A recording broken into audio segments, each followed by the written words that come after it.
Yo, what's going on, everybody? Happy Monday. We're getting more MLB The Show 25 news this week. I cannot wait. But until we get the news, we're getting to your questions because this is the 10-Minute Mailbag, the weekly MLB The Show series where I take your questions from YouTube and Discord and I answer them in 10 minutes. So I've got 3 of them queued up. Excited to talk about some stuff. Let's get right to it. Our first question today is all about advanced stats, kind of, sort of, in MLB The Show. And this question was asked prior to the trailer release or the deep dive feature premiere thingy-majiggy that came out over the course of last week, but still worth expanding on. So thank you for your question, and we will read it in 3, 2, 1, let's rock.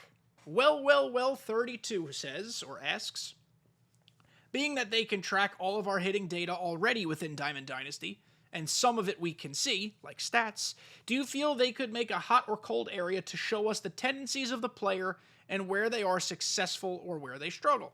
I think this will also help players get better, as opponents will target the weak parts of the zone, forcing players to adjust and improve. Not a bad idea. This kind of was a response to last week when we talked about hot and cold zones online and how hot and cold zones, in terms of, like, let's say Bobby Witt's hot and cold zones in real life, they're not going to be reflective of me, the user's hot and cold zones in the game, because I'm the one who's basically being Bobby Witt. You know, Bobby Witt's not Bobby Witt. If Bobby Witt struggles up and in, I might not struggle up and in. Different hot and cold zones. So what well is suggesting is showing the user, the other user's hot and cold zones online. I don't know if they'll do that front-facing, like the batter's box in the game will show you hot versus cold, but I love what it looks like they're doing. So that's why we're now going to talk about what's on the screen and what they revealed in the feature premiere last week. It looks like they're throwing a lot more information at us. A lot more information at us, and I love that. Now, it remains to be seen what deciphering it is going to look like, or how in-depth it'll actually go, but what I'm looking here on the screen is I'm going to be able to see what my opponent likes to throw, last 40 pitches from the pitcher perspective. That's going to let me gear up for something that I think, oh, he's really throwing a lot of down and away stuff. You won't see the sequence of it in that box, but you will see that he's throwing a lot of down and away stuff, so you're going to sit on that. You're going to see on the left side, top left side, number of fastballs thrown, and the amount of times it's thrown for a strike. Same thing for screwballs and cutters. You're going to be able to filter things on the bottom left to see how certain pitchers are versus certain handedness.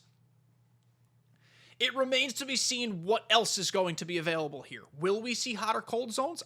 Maybe. It doesn't look like there's a toggle option here. In the bottom left, it's kind of hard to see because the YouTube play bar is in the way. It does look like it says change views. I don't know what that means. I don't know if that means a different way to display this information or if there is more information. I am very excited to see how useful this information actually ends up being for me as a hitter. As a pitcher, I don't know how much it's going to help. I mean, maybe it will, but I am anxious to see, first of all, if this is even accurate. I hope it's accurate. It should be accurate, but, never know. Things have bugs. But I'm excited to see how this works. A lot of the time when I go about pitching or hitting, I mean, all of us do this. It's not just exclusive to me. We're going off, like, very anecdotal evidence. What I mean by that is, like, based on what I've observed, every other pitch my opponent throws an outside slider. I don't know. That's what I decided to go with. That is basically just an experience-based theory.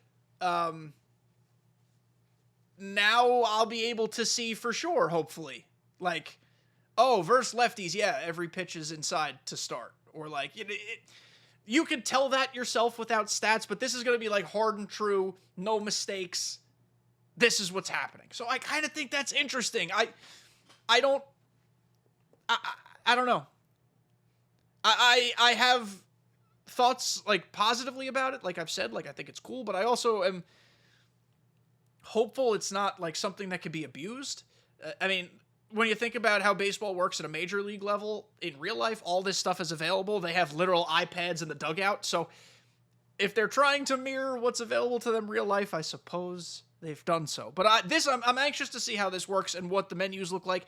With reduced pause time, I'm a little concerned how much time I'll have to filter through these things. At least in online play, as you guys know, they reduced the amount of pause time from 3:30 to 1:30. Huge change. So we'll see. I believe these might be able to open while playing if you hold down a different button at the top. That's I don't remember if I heard that or not, but you'd have to be able to see these things. I don't know. I'm so anxious to see how this works. And effectively, to get back to your question, giant roundabout, I do think this will sort of be a way to tell hot and cold zones. If it gives you toggleable options, I don't see why that wouldn't be one of them. So I'm excited to see it. And well, thank you for your question. Next up, from Julicane2975. I have 2 questions. Okay. For the home run catching meter, will that be in all levels or just all-star and up? And then also for robbing home runs and fielding in general, my precision rings make the fielder run slower, and I don't make plays because of that. How do I fix that? So let's start with the home run thing. The home run thing should be somewhere around here. Or maybe it won't. I don't know. There we go. So let's pop the volume off. Yeah, he's robbing home runs and such. You know, he's doing his darndest. Look at him go. Yeah, it's going to be everywhere. That's not just an all-star or above thing. You'll be able to rob home runs like that everywhere. Every difficulty, every mode, the entire game. Don't worry about that. You will have fun no matter what mode you play on. And then secondly, for the precision ring. So I'm going to try to show you here. As looking at my camera lets me focus. So here's my setup. I've got the purple fella and then a green precision ring. Number 1, my suggestion is, snap back here, we go. Use a green precision ring. You'll have more flexibility with that in the field, and honestly, that's more than enough for you to use at the plate. Secondly, it's kind of hard to tell here. This is where it's going to get really complicated. It's hard to tell. I shaved with like a little razor blade the very, very bottom of my green precision ring, which sounds like such a try-hard thing to do, but I promise you it takes 2 seconds. You just make a little like notch in it, start peeling away. That gives you more movement ability than you think it does. So the other thing that you can try to do, and it becomes more just like a habit thing, a habitual thing versus like an actual strategy. Sometimes when you're in the field and like you got to dash to the ball, just put both hands and pin that SOB in the direction you're trying to go. The more force you put into it, it'll initiate the sprint action that you need to go get the ball.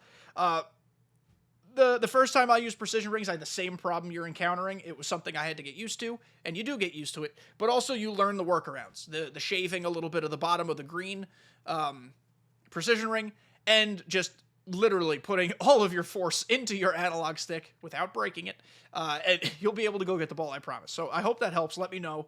And precision rings aren't for everybody, so if it ends up being that much of a hindrance, it's actually probably hurting you more than it's helping you. So just take it off and play normal. Last question today from Danny Batts in the Discord. I know you're not a big fan of captains. I'm not. At all.